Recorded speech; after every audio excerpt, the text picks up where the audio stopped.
Olá pessoal, tudo bem? Estamos de volta com o nosso podcast Fé em Foco. E nesse programa nós daremos continuidade do programa anterior. Nós estamos tratando sobre fé e espiritualidade. No programa passado nós conceituamos, vimos a relação entre eles. No programa passado a gente viu dos perigos que é você divorciar a espiritualidade de Deus, do Espírito Santo, da igreja, da comunhão dos irmãos. E hoje nós vamos tratar de mais algumas coisas, alguns temas importantes com respeito a essa espiritualidade saudável, que a gente entende que é uma espiritualidade conectada, em primeiro com Deus, com o Espírito, com letra maiúscula, né? E principalmente com a palavra de Deus. Estão conosco aqui, novamente, Pastor Dalmo. Olá. É isso aí. E está conosco também aqui o nosso querido Daniel, com essa barba assim, sempre bem feita. Vocês estão vendo, né? Olá, pessoal. Um prazer estar com vocês novamente. É isso aí, gente. Olha, quero agradecer muito a você que assistiu o nosso programa, nosso primeiro programa, e eu quero incentivar você a clicar lá e seguir-nos nas redes sociais. Nós estamos no nosso canal do YouTube, IPVO. É simples, né? IPVO. E aí você segue lá, você vai ter acesso a muitas coisas boas, os nossos cultos, as pregações, os shorts e agora ao nosso podcast, ok? Fique ligadinho aí conosco até o final do programa. Mas vamos lá, meninos. Nós estamos falando então sobre espiritualidade, né? Uma pergunta aqui para vocês. É possível o ser humano viver nesse mundo sem desenvolver uma espiritualidade? É possível. Aquele ser humano divorciado de tudo que diz respeito às coisas de Deus, será que é possível você ter uma vida plena realmente sem ter esse elemento importante na vida? Pastor Dalmo. Então, pergunta boa. Já começamos quente aí As minhas perguntas agora vão ser só boas, viu, irmãos? Mas eu diria que sobreviver é possível. Se a gente for olhar para a teologia cristã, né, para a Bíblia vai nos mostrar que Deus criou o homem no estado de perfeição, o homem se rebela contra Deus, e o que nos mantém sobrevivendo é a graça de Deus a todos os homens, independente da espiritualidade que eles nutrem. No entanto, inclusive o conceito, né, meu pastor, de graça comum, é isso, né? Boa, exatamente. Nós cremos que há uma distinção nas Escrituras entre a graça salvadora, a graça especial de Deus e a graça comum. A graça salvadora, ela aponta para Cristo. Ela é um meio de redenção final que Deus oferece ao homem. A graça comum é esse conceito de que Deus, ele apesar da rebelião do homem, tendo todo o direito de condenar e de trazer a realidade da humanidade ao fim, ele poderia ter dado cabo ao ser humano ali, mas Deus, ele, na sua longanimidade, ele então permite que o ser humano viva na terra e experimente algumas graças da parte de Deus, que ele não reserva apenas para quem é seu servo, seu filho. Ele compartilha com todos os seres humanos. Então, nesse sentido, eu entendo que dá para sobreviver. No entanto, nós entendemos que o homem foi criado para nutrir, para manter essa relação com Deus. A Bíblia diz que nós fomos feitos não apenas à imagem e semelhança de Deus, mas com o senso do divino dentro de nós. Então, o ser humano, se ele não canalizar isso para o próprio Deus, ele vai canalizar para outra coisa. Ao invés de desenvolver uma boa espiritualidade, ele não vai ser neutro, ele vai desenvolver uma má espiritualidade, que talvez toque até um pouco naquilo que a gente terminou o último programa, falando sobre essa questão da divinização do ser. Né? Então, acaba que ou Deus é Senhor da minha vida e eu vou ter um relacionamento saudável com Ele, uma espiritualidade saudável com Ele, ou eu mesmo me sinto Senhor. E aí eu vou desenvolver uma suposta espiritualidade de mim para mim mesmo, e que na verdade ela é danosa, ela é prejudicial. Mas eu diria então, resumidamente, dá para sobreviver, não para viver. O senhor falou que ela é danosa ou prejudicial, mas em que sentido? Sim. Primeiro sentido que eu acho que é o mais importante e de maneira resumida é em relação à própria idolatria. É a ideia de que você se torna senhor da própria vida e você então, como diz João Calvino, nosso coração é uma fábrica de ídolos. Você começa então a tentar alimentar esse ídolo. E, na verdade, como nós somos caídos, nós somos completamente deturpados, vamos dizer assim, pelo pecado, todo ser do ser humano foi afetado, nós achamos que estamos produzindo algo de bom para nós, quando na verdade nós estamos dando vazão àquilo que é prejudicial para nós. Então, por exemplo, a busca da felicidade. Aí eu vou atrás da felicidade a qualquer preço. E na verdade eu destruo ainda mais a minha vida ao invés de adquirir, de experimentar a verdadeira felicidade. Inclusive porque quando se alcança de repente a supressão de algum desejo ou prazer, logo em seguida brota outro, né? Exatamente. Aí você vai ver que não é aquilo ali que estava a sua felicidade. Existe ainda algo mais que eu preciso buscar. Exatamente. E aí vira essa ciranda, esse círculo vicioso do homem descontente com a vida, com tudo, porque nessa vida, nesse mundo, não há nada que possa dar a ele essa verdadeira vida, né? Exatamente. Interessante, Dani, o pastor Dalmo falou sobre vive, como é que é? Sobrevive, mas não vive. Isso. E por quê? Jesus falou alguma coisa sobre isso? Sobre essa verdadeira vida? Onde a gente encontra essa verdadeira vida, então? Eu penso assim, puxando um pouquinho do que o Heavy disse, e no nosso último programa a gente falou sobre essa divinização do ser. Primeiro, eu penso que todo ser humano, ele, como a gente citou aqui, nasce com esse senso do divino. Independente, cristão ou não cristão, ele tem essa busca. Gostei muito de uma palavra que o pastor usou aqui, que é a canalização. E de forma... esse ser humano, ele vai buscar canalizar em algum lugar, né? E é o que a gente acontece. E é o que acontece. Eu pensando nessa questão da espiritualidade divorciada, né, da fé, é o que a gente falou. A gente vive em uma sociedade onde o ser humano tem buscado cada vez mais o seu divino, o seu, né, o eu. E não sei se estou meio destoando aqui, Rev, o senhor me ajuda aí, mas eu penso assim, que quando a gente não canaliza de forma correta esse espiritual, a gente vai buscar em nós mesmos, né? E aí a gente até falou um pouquinho no último programa sobre, com o aumento das redes sociais, com essa busca da autorrealização, com essa busca do prazer, né? Da sua satisfação, o ser humano, ele acaba tirando o lugar de Deus e colocando ele. Então, eu acho que é isso, né? Eu meio que fugi um pouquinho aí. Não, deixa eu pegar o gancho. João 10, né? Jesus fala que ele veio para que nós tenhamos vida e vida em abundância. Né?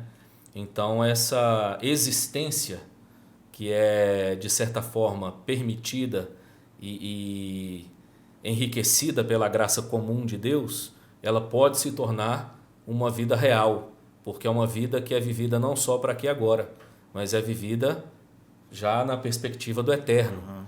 É vivida na perspectiva de que toda essa realidade maculada pelo pecado vai passar. Então, se eu considero a vida apenas essa realidade, né, Paulo vai dizer, nós somos os mais infelizes de todos os homens. Sim. Se nós não consideramos a vida ressurreta, a vida eterna na presença de Deus. Claro que tudo começa aqui, a vida agora, mas é vivendo essa vida na perspectiva do eterno. Lembrei, a gente sempre fala, né?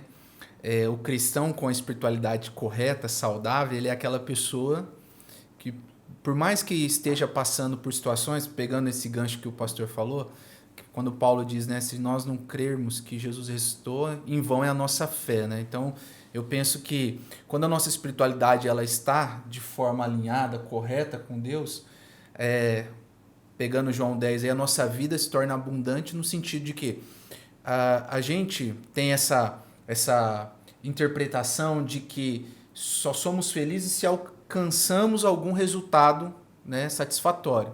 E a gente vê que quando a nossa espiritualidade está centrada em Cristo, quando a gente está de forma correta com a nossa espiritualidade ligada a Deus, a gente pode até passar situações adversas.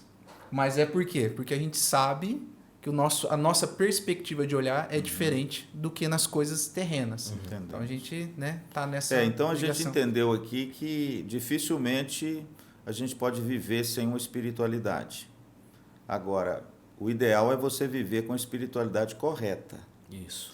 Você centrar essa espiritualidade naquilo que realmente é espiritualidade, e não naquilo que você canaliza, como o pastor Dalmo disse, né? Os seus anseios, os seus desejos para algo aqui desse mundo, né? Porque talvez você nunca vai encontrar o contentamento neles. Pelo menos é isso que a gente entende, é isso que a gente vê por aí. Então, a pergunta que eu faço agora é como, então, essa espiritualidade saudável pode impactar a nossa vida, pode melhorar a nossa vida. Boa. Como? Eu começaria... Às vezes a pessoa está nos ouvindo e Isso. está falando assim, puxa, mas o que essa espiritualidade vai trazer na minha vida, assim, essa vida abundância? Sim. Essa abundância de vida. Como isso pode acontecer? Sim, boa. Eu me lembrei que até mesmo um dos filósofos brasileiros famosos, né? Eu vi um pequeno vídeo esses dias do Pondé. Ele fala que a espiritualidade ela nasce nesse contexto cristão e ela aponta para a ideia de uma renúncia, de uma abnegação, de algo na relação com Deus. Mas é interessante porque, a princípio, você tem a sensação de estar perdendo. A espiritualidade ela vai trazer esse desafio daquilo que você está deixando. Mas, na verdade, Jesus foi muito sábio, né? E como grande mestre, o maior mestre, né? Ele nos ensina que, na verdade, aquele que perde é, na verdade, quem ganha. Né? Esse provérbio, essa expressão de Jesus, ela é poderosa para mostrar isso. E de maneira prática, então, o que eu diria? Por exemplo, uma espiritualidade saudável, ela vai te levar a fazer escolhas que vão impactar aparentemente negativamente na sua vida. Então há perdas, há coisas que a sua alma talvez anseia, a sua realidade caída anseia, mas que elas não são plenamente satisfatórias. Elas até trazem algum prazer momentâneo, mas elas trazem um dano, se não para a vida, um dano eterno. Então você começa perdendo, mas é uma perda que te leva a um ganho maior. É talvez o desafio do pai com o filho. É ensinar o filho, né? Eu tenho 3 crianças pequenas, né? A gente tem o grande desafio de ensinar para o filho que nem tudo na vida é para agora. Né? Existem coisas que a gente constrói. Por exemplo, minhas meninas às vezes tem dia que acordam e falam, pô, hoje eu não quero ir na escola. E nem tudo que ele quer, ele pode. E nem tudo que ele quer, ele pode, exatamente. Né? E às vezes a criança acorda e fala, pô, hoje eu não quero ir na escola. Mas a questão não é hoje. A questão é aquilo que está sendo construído para o futuro. Da mesma forma a espiritualidade. Ela impacta em todas as esferas. Impacta na relação da gente com a gente mesmo, a nossa saúde física, mental e espiritual. Impacta na relação com o outro, a maneira como nós desenvolvemos relacionamentos saudáveis. Por exemplo, o ser humano não foi feito para lidar de maneira egoísta com o outro. Quando nós lidamos assim, nós quebramos os relacionamentos.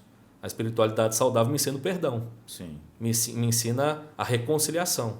Então eu estou, ainda que perdendo quando eu perdoo, mas eu estou ganhando, né, no longo prazo, vamos dizer assim, uma relação saudável com as pessoas. Enfim, impacta em todas as esferas, né? A teologia da cruz é a teologia do sacrifício, né? Isso. É a teologia da renúncia. E o ser humano, ele nunca pode ter uma vida plena sem sacrifício e sem renúncia. Porque é no sacrifício e na renúncia que ele conquista a verdadeira vida. Né? É isso aí, meu. Eu diria que a gente desenvolve, né, uma espiritualidade saudável na fé comunitária, compartilhada. Né? Eu gosto muito desse termo porque no compartilhamento a gente doa aquilo que nós temos e somos enriquecidos com o que nos falta. Né? No programa anterior nós falamos sobre isso, sobre a metáfora do corpo, sobre essa questão. Então, eu acho que não há espiritualidade divorciada da comunidade no sentido de compartilhamento. Né? O pastor até disse que pode ser que em alguns momentos da nossa vida a gente tenha momentos de espiritualidade mais baixa, de tanque mais vazio, quase chegando na reserva. Sim, verdade. Mas eu acredito que é no compartilhamento, eu acredito que é na unidade, que a gente se desenvolve. Como o pastor disse, usando o exemplo das filhas, ele tem 3 filhas. Uma vai vendo na outra aquilo que o senhor está, né, trazendo como educação e juntos vamos compartilhando. Então, meu querido amigo que está nos vendo, eu acho que se você de repente tem pensado assim, mas a igreja tem tantas pessoas imperfeitas, tem tanta gente que, né, de repente eu não concordo, mas é justamente isso. Essa tá a beleza do corpo de Cristo, está aí, tá nessa espiritualidade. De repente a pessoa vai ter algo a te oferecer e você também vai ter algo a compartilhar. E eu acho que a espiritualidade saudável ela começa por aí, né? Puxando daqueles pontos que a gente falou, da oração, do jejum, do seu particular, mas sem sombra. Como o senhor disse, a gente está aqui para servir. O grande no exemplo nosso é Jesus, não para ser servido, né? Então, quando a gente tem essa ideia de espiritualidade compartilhada, né, de comunitária, eu acho que aí a gente tem um desenvolvimento saudável. Posso pegar um gancho aqui na fala do Dani também? Enquanto ele falava, eu pensava que nós vivemos, talvez, muito provavelmente, o período mais conectado da história da humanidade. Está todo mundo em rede social. Né? Alguém já disse que a rede social ela tem esse poder de conectar, muitas vezes, com os de longe e desconectar com os de perto.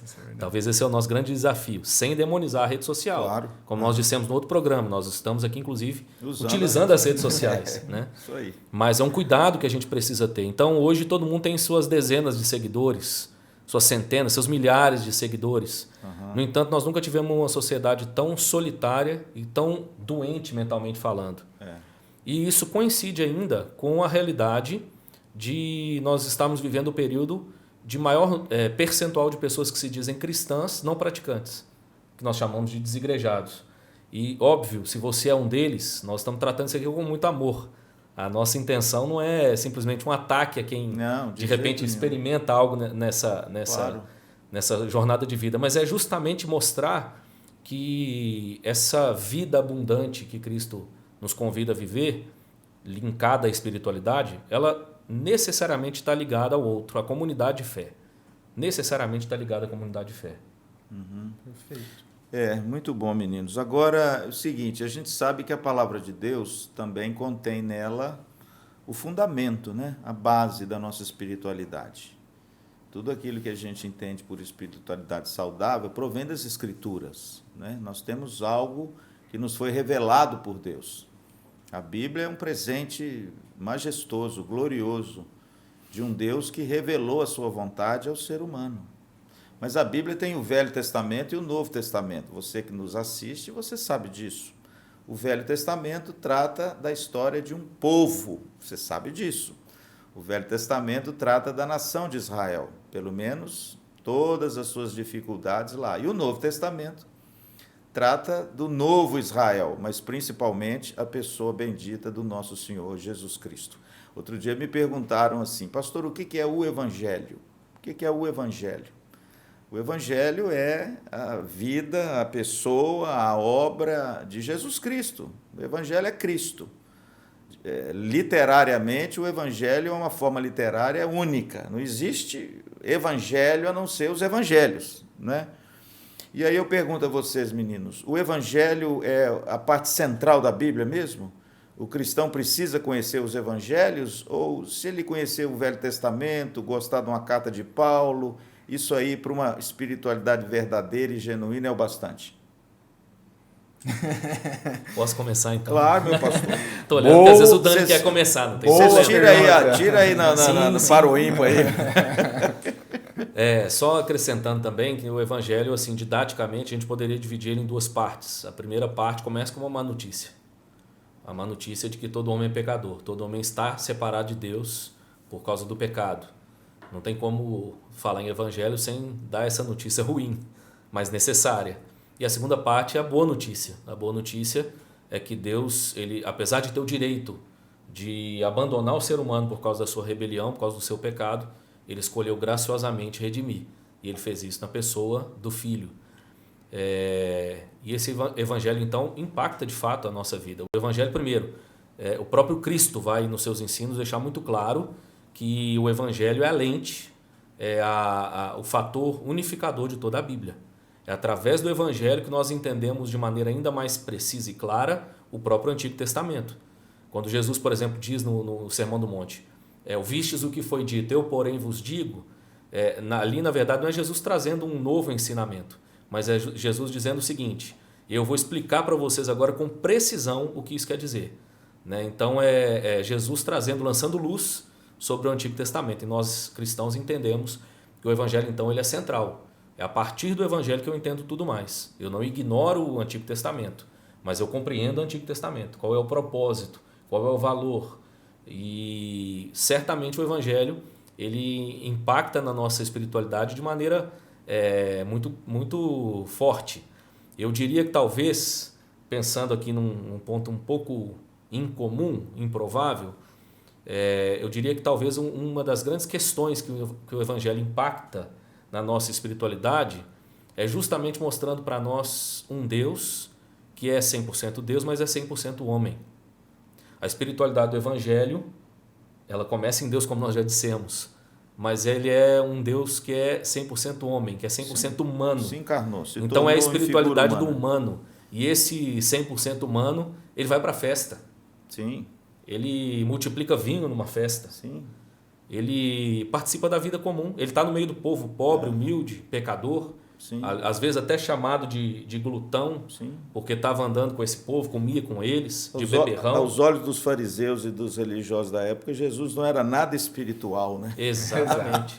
Então a grande beleza do Evangelho é que a espiritualidade, ela começa em Deus, começa na igreja, vamos dizer assim, porque é Cristo com seus discípulos, mas ela alcança as ruas. Ela tem tudo a ver com a vida prática. Eu diria, pastor, que o Evangelho, pegando esse link do Heavy Dalmo, ele aproxima Deus do homem.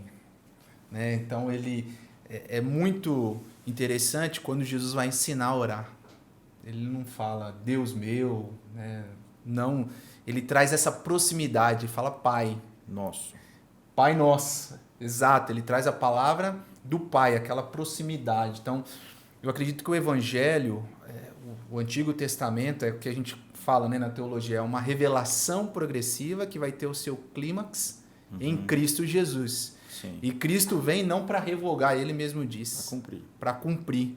E o Evangelho é essa proximidade. Como o pastor falou, é a nossa espiritualidade no ordinário, no dia a dia. Né? É mostrando que não há dissociação, que não há dicotomia, não há divisão entre o ser espiritual extraordinário. Então, por exemplo, que a gente falou no outro programa, a concepção que as pessoas têm de uma espiritualidade extraordinária, uma espiritualidade domingo. Então, por exemplo, é domingo, como por exemplo eu já vi e já vivenciei situações do seguinte, é culto de ceia, então naquele culto você tem que jejuar, porque é um culto, né, divino, assim, a gente crê que é um culto especial, mas nessa questão da espiritualidade extraordinária. E nós entendemos que não, que a nossa espiritualidade, pelo contrário, ela não é uma espiritualidade de domingo, mas é uma espiritualidade de segunda-feira. Eu não me lembro o autor agora, mas ele tem um autor que diz o seguinte, que o domingo nada mais é do que o reabastecimento para o campo missionário durante a semana. Então a gente vai para se reabastecer, para oferecer uma ação de graça, para que na semana a gente estejamos reabastecidos com a espiritualidade em Deus, né? Então, Lutero interessante que a interpretação de Lutero das Escrituras, ele tem Cristo como centro, né? Lutero já dizia que Cristo é o centro das Escrituras, que tudo tem que girar em torno de Cristo. E a gente vê isso nos evangelhos, ou seja, o evangelho nos mostra que Jesus, ele é o fator unificador de toda a Escritura. Então, a espiritualidade que não passa por Jesus é uma espiritualidade que falta o seu fator primordial, o seu fator principal. Por isso, eu sou apaixonado pelos evangelhos, né? Leio os evangelhos até hoje, prego nos evangelhos. Quero que você que está nos ouvindo conheça os evangelhos. Você sabe que são 4 evangelhos: Mateus, Marcos, Lucas e João. É impossível a gente ter uma espiritualidade plena e saudável a parte de Jesus Cristo. Sim. Impossível. Porque Jesus é esse fator que unifica, que interpreta, que deságua numa vida abundante para mim e para você. O pastor Dalmo falou uma coisa interessante, porque quando você lê os evangelhos como uma história, inclusive tem aí uma série agora fazendo muito sucesso, né? The Chosen. Não sei nem se eu posso fazer propaganda dela aqui, mas eu já vou fazer. Eu falei. É uma série que tem gente que está criticando. Bom, deixa isso de lado, porque todo mundo critica tudo mesmo. Mas é uma série que você vê uma realidade que a Bíblia trata, mas não trata com tanto realismo assim, que é um Jesus que anda pelas estradas, que se comunica, que vai, que volta e que trata as pessoas normais, como todo mundo trata, claro, mas daquela forma cândida, maravilhosa. O The Chosen nos ajuda a ver uma coisa que às vezes nos choca quando você lê os evangelhos com uma ótica assim meio assim divinizada, é que Jesus era um homem, e um homem como eu e você. E um homem que se alegrava, se entristecia, comia, dormia, ficava cansado, ia em festa, ia em casamento, ia em banquete, se retirava, ia para o barco. Enfim, Jesus percorria a vida cotidiana do homem da Palestina com muita maestria e com muita naturalidade. Ora, se Jesus, aí que está o meu ponto, se Jesus era esse homem que trafegava com tanta naturalidade e beleza em todas as áreas da vida e do comportamento humano, eu entendo que a nossa espiritualidade tem que passar por isso. Aquele sujeito recluso, aquele monge, aquele ermitão que vai para uma caverna e de repente deixa a barba crescer e toma aquela áurea. E não quer contato, né? Não quer contato com ninguém, ou aquele crente que de repente chega para pregar de helicóptero, e prega e vai embora no helicóptero, e todo mundo fica maravilhado porque ele cria aquela aura em volta dele do ser, de importante, Está parecendo até Jesus com a mulher lá que tocou na orla da veste. O povo fica louco. Eu quero encostar nele, eu quero abraçar ele, eu quero tirar uma foto dele. Nada errado se querer tirar uma foto. Se você quiser tirar uma foto com o pastor Luciano, fica à vontade, tá bom? Eu vou ficar feliz de tirar uma foto com você. Agora, o que eu quero trazer para vocês e para você que nos ouve, é que a espiritualidade, seguindo Jesus e os evangelhos, é a espiritualidade do homem comum. Sim. É a espiritualidade da festa, é a espiritualidade do sono, é a espiritualidade do homem que chora, do pelo homem que amigo chora, que morreu. do amigo que morreu, do homem que se desespera. Por quê? Porque Jesus se desesperou no Getsemane, ou não? Quando ele chora gotas como de sangue e diz: a minha alma está profundamente triste até a morte, é porque ele estava sorrindo e estava mentindo? Não. Quando ele chega perto da mulher samaritana e diz que tinha sede, ele estava mentindo? Quando ele fala que estava com fome, ele estava mentindo? Não. A espiritualidade de Cristo é tão bonita porque Cristo, ele é o homem mais humano que já pisou nessa terra. Vocês já pensaram nisso? Sim. Ele é o homem perfeito, mas ele é um homem. E a espiritualidade dele é algo assim belíssimo. Por quê? Porque ele parece que não tem assim nenhum tipo de respeitos humanos, ou seja, não, isso eu não posso fazer não, porque isso aqui não vai bem comigo por causa da minha espiritualidade. Isso. Ele era livre para fazer aquilo que ele entendia que glorificava o Pai. Meu pastor, não é isso que às vezes falta hoje? O Paul Stevens, no livro que eu citei no nosso último programa, o livro A Espiritualidade na Prática, ele usa essa expressão: Jesus é o homem, é a pessoa mais humana que pisou na Terra, no sentido de que ele vive plenamente a sua humanidade. Por exemplo, o Dani citou a questão do Jesus chorando diante da perda do amigo. Jesus sabia que ele ia ressuscitar esse amigo, mas Jesus logo chora. em seguida. E às vezes a gente vai para um velório e a gente fica cheio de pudor porque não quer chorar, demonstrar. não posso chorar porque eu sou cristão espiritual. Então eu não posso chorar, não posso demonstrar dor porque eu sou espiritual. Será que é isso que a gente vê em Jesus? É tão bonito ver em Jesus, essa humanidade tão latente, tão clara. Ele foi 100% humano. E a gente aprende com isso então, que essa espiritualidade, ela tem a ver com vida, tem a ver com humanidade, tem a ver com ser quem a gente é. É claro que não valorizando o pecado, dizendo, então seja você mesmo. Não é ser quem você é para pecar, pecado, mas é reconhecendo que até mesmo sendo quem a gente é, pecador que é, a gente precisa, no viver cotidiano, reconhecer a dinâmica do Evangelho, a dinâmica de Cristo, de Deus, como, por exemplo, o exemplo que eu volto a citar aqui, o exemplo de Jacó. Né? A gente não defende que Jacó acertou quando ele fez o que fez. Mas a beleza na história de Jacó é justamente porque, diante dos seus erros, ele vai para a presença de Deus. Ele vai para o lugar certo. Ele quer a bênção de Deus. Ele quer ser abençoado por Deus. Inclusive ele fala isso com o anjo, né? Exatamente. Eu não te deixarei enquanto tu não me abençoares. Exatamente. Eu vou lutar com o Senhor a noite inteira, o dia inteiro. Se o Senhor não me abençoar, eu não te largo. Tratando desse assunto, a gente vê como que a Bíblia é bela e como que a espiritualidade, ela é uma espiritualidade comum. O pastor falando aqui, eu lembrei de Pedro, aquele homem que sempre ali tomava conta, ia na frente. Jesus vem andando no mar e ele, Senhor, deixa que eu vou aí, a primeiro a pular. É aquele que, quando Jesus vai lavar os pés, diz Senhor. Então ele estava com aquela espiritualidade, né? De repente, pela época, pela a construção deles ali do momento, né? Da fé que eles tinham, ele achava que ele estava... Mas aonde que é o ápice que ele reconhece? Na negação, quando ele vê que realmente não é aquela o extraordinário, mas é no comum. Quando Jesus chega, depois tu me amas, e ele reconhece essa espiritualidade, como o pastor disse, a espiritualidade do comum, né? Porque muitas vezes a gente tem essa ideia de que o ser espiritual é aquele que está dissociado do comum, sim, da prática comum, da vida da vivência comum. Né? A gente tem até na nossa cabeça, por exemplo, eu estava vendo esses dias, o descanso.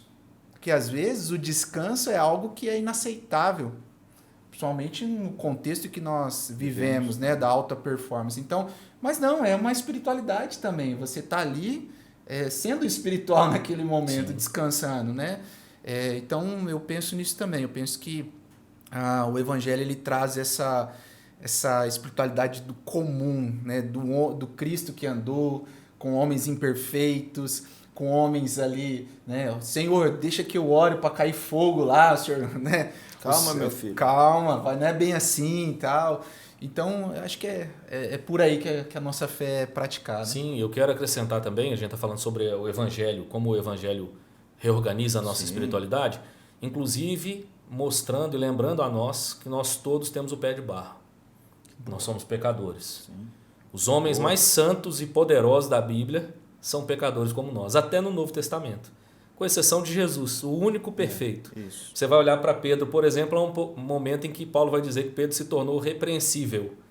Pedro, mesmo depois de ter experimentado o poder do Espírito, ser cheio do Espírito, o grande apóstolo que foi, o grande líder que foi, ele também era pecador. O próprio Paulo, né? Eu compartilhei lá na nossa igreja, na escola dominical, a desavença de Paulo e Barnabé em Atos 15. Né? Eram homens como nós. E eu penso que Deus ele permite que isso, inclusive, seja registrado nas Escrituras, desde o Antigo Testamento. Moisés, por exemplo, que era o grande profeta, o grande homem de Deus do Antigo Testamento, ele fere a rocha com ira, e a Bíblia diz que ele era o homem mais manso da terra. E de repente Deus permite que isso tudo seja registrado para a gente não criar essa espiritualidade desconectada da nossa real condição. Qual é a nossa real condição? Mesmo aqueles que entenderam o Evangelho, que creram no Evangelho, a nossa real condição nós fomos redimidos, nós fomos lavados no sangue do Cordeiro, mas ainda somos pecadores. Né? O bem que nós queremos muitas vezes nós não fazemos, e o mal que nós não queremos nós fazemos, como disse o apóstolo Paulo. Então a espiritualidade é reorganizada pelo Evangelho nesse sentido também, de levar a gente sempre para Cristo, levar a gente sempre para a cruz e nunca para nós mesmos. Agora eu estou pronto, agora eu já subi não sei quantos degraus, eu agora já alcancei uma espiritualidade. Não, eu continuo sendo um pecador dependente da graça de Deus. Tem uma frase bonita e um termo bonito que eu quero colocar aqui para vocês agora. Então, a espiritualidade, ela cancela a vulnerabilidade humana ou não? A espiritualidade cancela a nossa vulnerabilidade? Eu acredito que não, Rev. Eu vou puxar desse ponto que o Rev Dalman estava dizendo. Eu acho que a verdadeira espiritualidade ela olha para a nossa vulnerabilidade enquanto aqui na Terra, mas ao mesmo tempo ela olha para a perspectiva e a esperança que Cristo nos deixou. Eu vou para o Pai preparar-vos um lugar. Então, eu acredito que uma espiritualidade saudável é aquela espiritualidade que está, como o senhor gosta de dizer, o caminho do peregrino. Está caminhando. Sabendo que nós estamos que nós somos vulneráveis. Né? Eu costumo dizer lá na escola bíblica que nós não estamos sob o domínio do pecado, mas ainda nós temos a natureza. Então nós vamos nesse caminho encontrar pedras, encontrar buracos, encontrar muitas vezes falhas, deslizes, mas, no entanto, a espiritualidade saudável, ela sempre vai ser o GPS. O nosso olho sempre vai estar lá na eternidade. É o que Paulo diz, né? Naquele dia, quando Jesus voltar, esse corpo corruptível, esse corpo vulnerável, esse corpo que adoece, se transformará em corruptibilidade. Eu penso, como Daniel, que a gente é falho, mas a gente está no processo. Né? Nesse caminho que o senhor gosta de citar, o caminho do peregrino.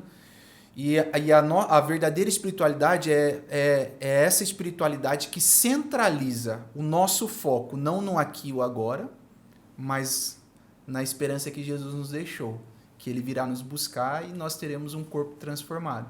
Então eu penso que a espiritualidade, ela sim mostra a nossa vulnerabilidade. Então ela não nega, pastor, a vulnerabilidade, a espiritualidade, porque a ideia que a gente tem às vezes do mundo é o seguinte: o sujeito, para se mostrar espiritual, ele tem que ser aquele cara intocável, né? Intocável até naquilo que ele faz. Então tem que buscar uma perfeição para que o outro me veja espiritual. Perfeito, é isso mesmo. Mesmo que seja uma coisa meio maquiada, mas eu preciso parecer espiritual. E uma das formas de eu parecer espiritual é eu não declarar, não aceitar, não vivenciar a minha vulnerabilidade. Então, de certa forma, a espiritualidade nega essa vulnerabilidade? Eu diria que é o oposto disso. Ela destaca a vulnerabilidade, porque ela deixa muito claro quem a gente é e que a gente depende de Deus. Então, nesse sentido, a espiritualidade, ela, na minha visão, ela está destacando e inclusive retroalimentando. E é por isso que eu me volto para Deus. Eu busco a Deus. Ele é o Espírito perfeito. Ele é que é suficiente. E na minha vulnerabilidade, na minha insuficiência, eu recorro àquele que é suficiente. Eu penso que é exatamente o oposto. Então, o senhor está dizendo que a consciência da nossa vulnerabilidade é uma arma poderosa para nós aprimorarmos a nossa espiritualidade. Sem dúvida. Mas o povo tem medo, né, meu pastor? Tem. De falar coisa errada, né? O povo tem medo de mostrar uma fraqueza, não tem? Sim, tem muito. Isso é verdade. Isso é um Mas mecanismo deveria de defesa, ter? né? Eu penso que é um mecanismo de defesa. Deveria ter? Eu penso que é um mecanismo de defesa, mas que ele deve ser vencido. Aliás, está desde o Éden, né? Quando Adão e Eva pecaram, a Bíblia diz que Deus vem como ele sempre veio, né? Na viração do dia, Deus visitava o homem, Deus tinha um tempo, né? Deus é onipresente, é onisciente, mas tinha um momento especial, talvez aí já apontando, né? Se relacionar para o culto, para a necessidade da vida espiritual. Né? Espiritual. sim. Mas quando Adão e Eva pecaram, a Bíblia diz que eles se esconderam, né? Como se fosse possível se esconder de Deus. Sim. Então esse é um mecanismo de defesa, mas que não traz nenhum resultado prático. Então por isso a verdadeira espiritualidade, ela destaca a vulnerabilidade, porque ela olha e entende o seguinte: eu estou desnudo e as roupas que eu produzi para mim não são suficientes. Não são suficientes. Eu vi inclusive uma pessoa que fez uma pesquisa e ela mostrando que aquela figueira que é mencionada no hebraico ali, no texto original, ela possui folhas tóxicas. Quer dizer, a melhor forma do homem tentar prover a sua proteção piora ainda é tóxica, a condição dele. Né? Piora. Mas não, eu estou desnudo, mas eu estou diante daquele que pode prover a cobertura que eu preciso, né?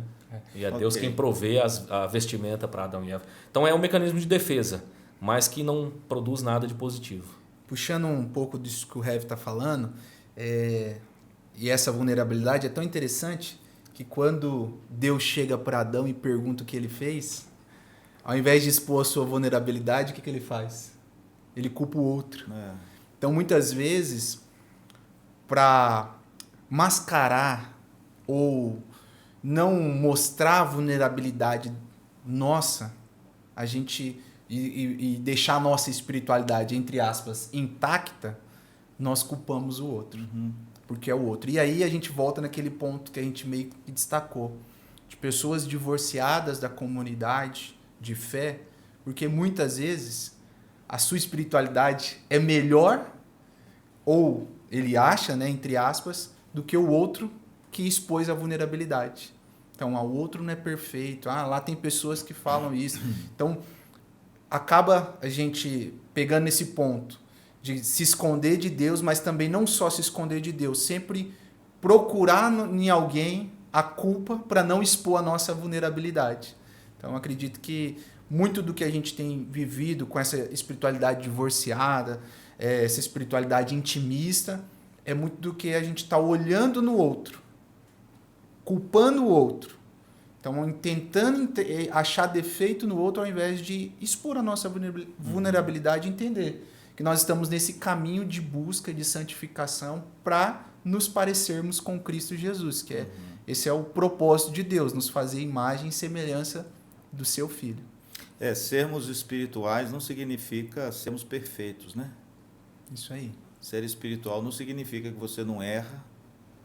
Ser espiritual não significa que você, às vezes, não tropeça. Ser espiritual não significa que você é acima das pessoas, né? Ser espiritual não significa que você é melhor do que elas. E ser espiritual também não tem nada a ver com você mentir ou, pelo menos, tentar esconder algumas falhas ou fraquezas que a própria Bíblia diz que a gente pode compartilhar um com o outro e orar para a gente ser curado. Eu me preocupo muito com líderes e pessoas que querem demonstrar uma certa perfeição para manter uma espiritualidade assim cativa na mente dos seus liderados. Eu me preocupo com isso de verdade, porque a pessoa às vezes tem uma compreensão errada de que fazendo assim, as pessoas vão se aproximar dela, viu? Eu acho, meu pastor, o contrário. Sim. Eu acho que essas pessoas, elas podem até admirar esse homem ou mulher, mas isso afasta as pessoas. Por Sim. quê? Porque aquele que está lá olha para ele e fala assim, puxa, ele é tão diferente de mim, eu nunca vou conseguir ser daquele jeito. E aí não há uma empatia, sabe? Uma conexão. Sim. Mas quando você, com o coração aberto, você se mostra vulnerável, a pessoa diz assim, puxa, olha que bacana, eu também passei por isso, eu também vivi isso, eu também sofri isso.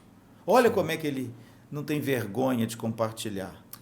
Então, eu acho que aproxima as pessoas, a gente assim, demonstrar essa vulnerabilidade. Mas hoje, vocês vão de convir comigo, não é fácil fazer isso, porque a sociedade espera o super-homem. Exatamente. Não é, pastor? Verdade. O que eu quero acrescentar, inclusive, aproveitando, já que nós citamos essa questão dos desigrejados, por exemplo, talvez um dos problemas que a igreja de hoje viva e que tenha, de certa forma, participado desse processo na vida de algumas pessoas é justamente como igreja, também como instituição, como comunidade, a dificuldade de mostrar vulnerabilidade. A ideia de vender uma perfeição da igreja que ela não tem. E eu me lembrei, inclusive, por isso que eu toquei nesse assunto, de uma frase do Dietrich Bonhoeffer sobre isso. Olha que interessante o que ele diz. A desilusão com a igreja local é algo bom, porque destrói nossas falsas expectativas de perfeição. Desculpa. Quanto mais rápido renunciamos à ilusão de como a igreja deve ser perfeita para que a amemos, mais rápido deixaremos de fingir e admitiremos que somos todos imperfeitos e precisamos de graça. Esse é o início da verdadeira comunidade. Olha que bonito isso que ele escreve. Né? A igreja é imperfeita. Sim. E Jesus que quis que ela fosse assim. E ela é imperfeita porque você e eu estamos nela. Exatamente. Porque a igreja perfeita é só a igreja triunfante, né? Mas isso é uma outra história. Exatamente.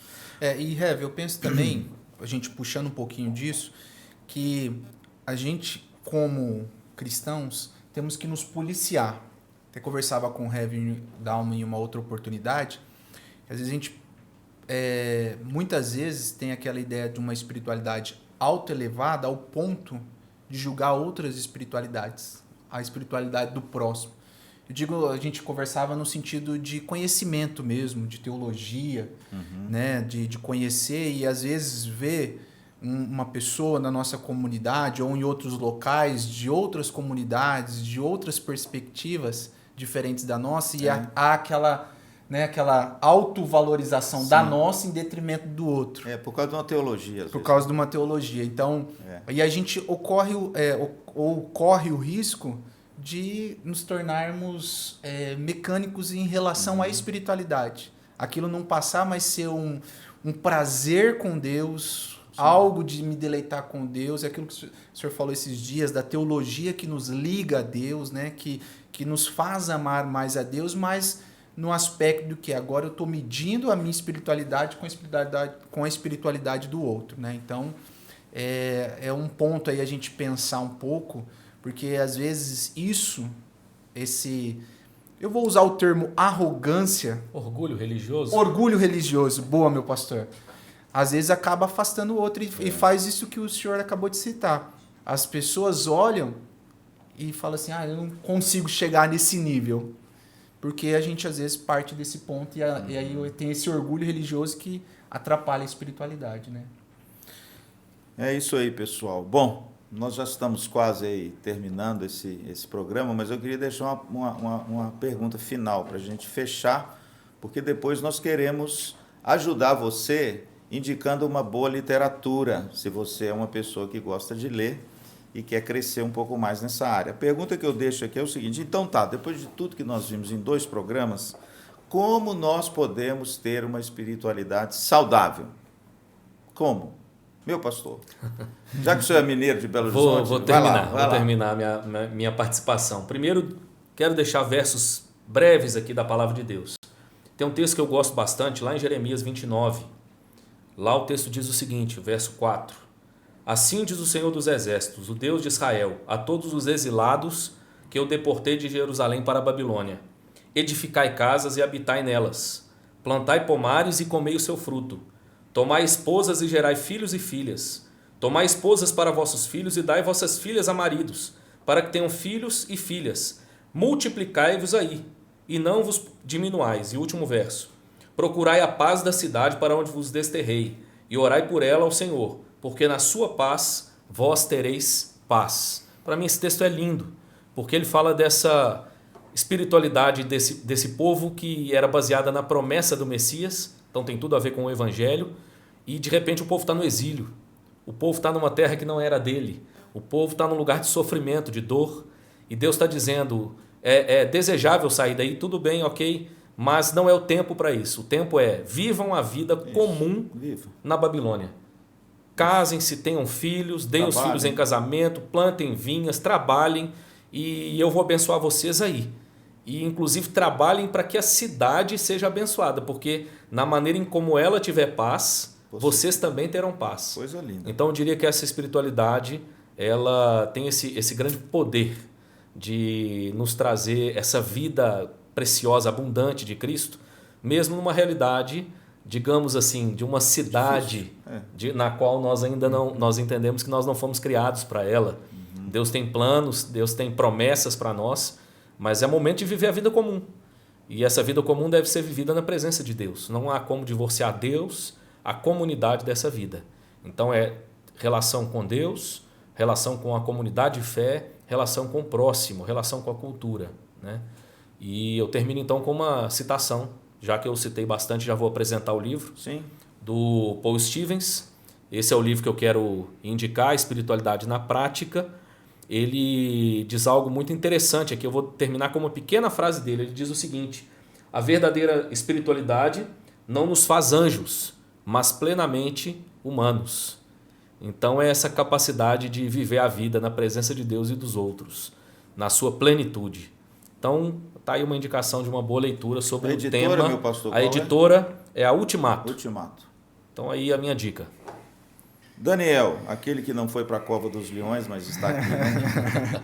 Como ter uma espiritualidade saudável, Dani? Meu pastor, eu diria que a gente vem dizendo já durante esses 2 programas que uma espiritualidade saudável é uma espiritualidade que não é divorciada da fé comunitária. Então, de repente, meu amigo, você que está nos ouvindo aí, e por alguma razão você se frustrou na sua comunidade ou no local que você estava, a verdadeira espiritualidade, aquela que nós desenvolvemos de forma saudável, ela é unida ao corpo.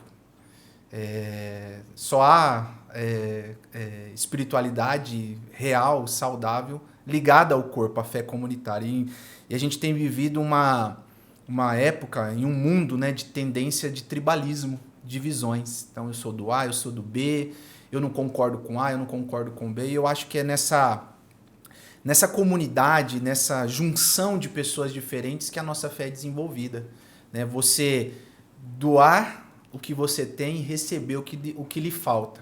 Então, eu acredito nisso. Eu citaria, né, Philip Yancey, ele diz, né, tem uma frase dele, que a fé não é fazer grandes coisas em nome de Deus, mas viver de maneira que possa agradá-lo e glorificá-lo em todas as coisas. Ou seja, a nossa espiritualidade ela é regada pela fé que procura agradar a Deus e servir o próximo. Amém.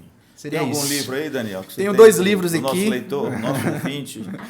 Olha só, meu amigo, eu quero indicar esse livro aqui do pastor Ricardo Barbosa, reverendo Ricardo Barbosa, Espiritualidade, o Evangelho e a Igreja. Então, é um livro com crônicas, editora é a Ultimato também, tá? Um livro muito gostoso de ler, crônicas pequeno, ele trata esses 3... Quer mostrar de novo a capa, pastor, para a câmera lá? Porque aí o povo já olha a capa e já vê, né? Aqui, ó, Isso. A Espiritualidade, o Evangelho e a Igreja, Ricardo Barbosa, muito bom. E um outro livro que eu gostaria de indicar aqui foi uma indicação do meu reverendo, Luciano, que é Igreja, Por Que Me Importar, do Philip Yancey.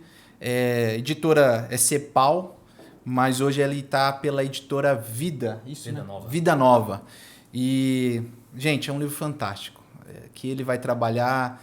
o conceito de pessoas imperfeitas trabalhando para se parecer com Cristo, que é o perfeito. Então, fica essas 2 indicações, Igreja Por Que Me Importar, do Philip Yancey, e o Ricardo Barbosa aí para vocês. Deus abençoe. É isso aí, gente. Eu também quero deixar para você 2 livros importantíssimos. Primeiro é Vida com Deus. Esse livro é uma joia preciosa. Para você ter uma ideia, eu comprei esse livro e dei para todos os líderes da nossa igreja. É um livro que centraliza a nossa espiritualidade no relacionamento com Deus. É muito importante e relevante esse livro, você obtê-lo. Então, é uma leitura obrigatória. E segundo, o Dr. Michael Horton é um teólogo que eu gosto muito, tem alguns livros dele.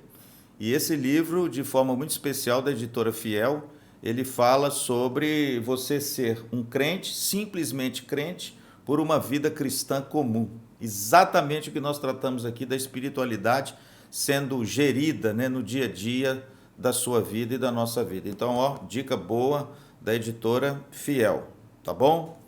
Bom, estamos aí então terminando o nosso programa, mas eu queria deixar um convite para você. No último final de semana de abril, nós teremos lá no Manaim, no nosso acampamento Manaim, o nosso encontro de casais. O tema é muito interessante, um casal não tão moderno. E nós teremos conosco 2 preletores de peso, né, meu pastor? Internacional. Nós teremos aqui o reverendo Oreb Quaresma e a sua esposa Simone Quaresma. A Simone já esteve conosco algumas vezes e a coisa foi impactante. Na minha opinião, viu, meninos? É hoje uma das maiores preletoras e escritoras sobre família e criação de filhos no Brasil, tá bom? E ela vai estar conosco último final de semana de abril. Você pode fazer a sua inscrição no site ipvo.casais.com.br, tá joia? Então fica essa dica preciosa, tá Lembrando, bom? meu pastor, nós estamos em Maringá, no Paraná, e o nosso acampamento é aqui na região. E lá nós temos vagas limitadas. Vagas limitadíssimas. Então é possível, inclusive, que você veja esse anúncio e já não tenha nem vaga mais. Então, quando você for acessar aí rede social para olhar e tudo mais. Mas nós sempre gravamos também os nossos acampamentos, nossos congressos. Todas e depois as vamos palestras. postar essas palestras também nesse mesmo canal que você está acompanhando o nosso podcast. Exatamente, é isso aí. É tudo para você ter aí um conteúdo de qualidade. Bom, então nós queremos agradecer a você. Semana que vem, no nosso próximo programa, nós teremos aqui a presença de uma psicóloga que trabalha com essa questão de saúde mental, porque nós vamos tratar do seguinte tema: fé e saúde mental. Olha, um tema atualíssimo, que com certeza vai abençoar muito a sua vida, ok? Um grande abraço, uma boa semana para todos, Deus abençoe, em nome de Jesus.